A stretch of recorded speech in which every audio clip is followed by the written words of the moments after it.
Welcome to the Slop Farm. Enjoy the video. You begin by giving the app explicit permission to access precise location and to run in the background. This is crucial.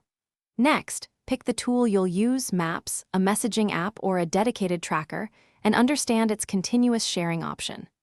Once chosen, disable aggressive battery savers and ensure network access so updates can flow. Make sure your account is signed in and any required contacts are added. Then proceed to initiate a persistent live share session from the app's location menu. Now configure the sharing itself. Open the live location settings and select continuous or permanent sharing rather than a time-limited session. Decide update frequency, high for truly real-time tracking, lower to conserve battery and data, and confirm the app will run in background mode. Add the people or groups allowed to see your location, and set any visibility limits or labels so only intended viewers have access. Once done, verify the map shows a moving dot while you walk through a brief test route to confirm update. To finish, keep the device powered and on a stable network.